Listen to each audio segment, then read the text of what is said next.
Hi, my name is David, and today we're going to address a question that I think has perplexed a lot of people for a number of years, is what do I do when my sock gets a hole in it? Do I throw it away? Do I waste money? Or do I fix it at home? Today we're going to learn how to darn a sock. First thing we're going to need, sock with a hole in it. It needs to be a suitable sock with a suitable hole. We need thread that's strong enough to hold the sock together, needle, and some sort of ball, a tennis ball, a baseball, in this case a softball for really big feet, to hold the sock in place while we repair it. Okay, for the purpose of actual demonstration, we're going to have my lovely assistant, Michelle, demonstrate the actual steps while I explain what we're doing. First thing we did is we got our needle, the appropriate size, got our thread thick enough to handle the sock that we're going to use.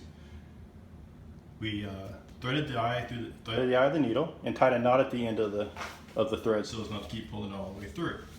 The next step we're going to do is we're going to grab our sock that needs to be repaired, and we're going to fold it inside out.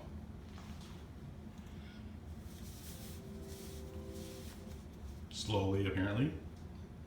Inside out, and then we take that ball and we're going to stuff it inside the sock. And the reason we do this is so that we can actually see the repair as we're doing it, because these things kind of get a little bit messy. And voila! Our next step is to create what's called an anchor knot. Michelle's going to start showing us how to do that. It's actually going to just be 2 quick stitches. You're going to create a loop, and we're not going to tighten them up quite yet.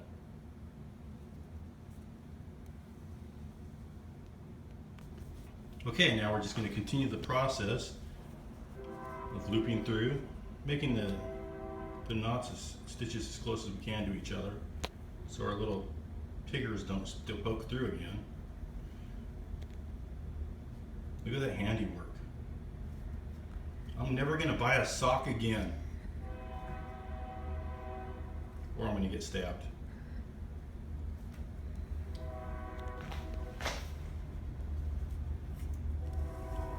You can see how it could get a little bit messy if you didn't have that ball in there to keep that knot, that hole showing. You'd lose where you were working at. As you can see, Michelle is just about done. Making sure that we keep the knots tight enough so our pink toes don't go through.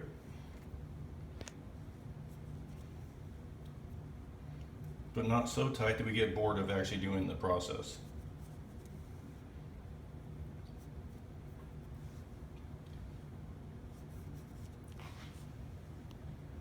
Careful attention to detail.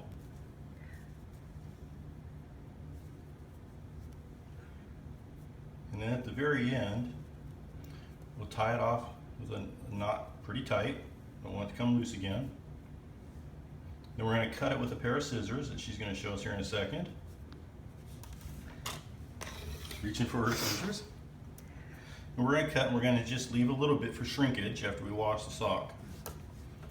We're now sewed. We're going to now take our darning softball out of our darn sock. Turn our sock inside out, or right side out.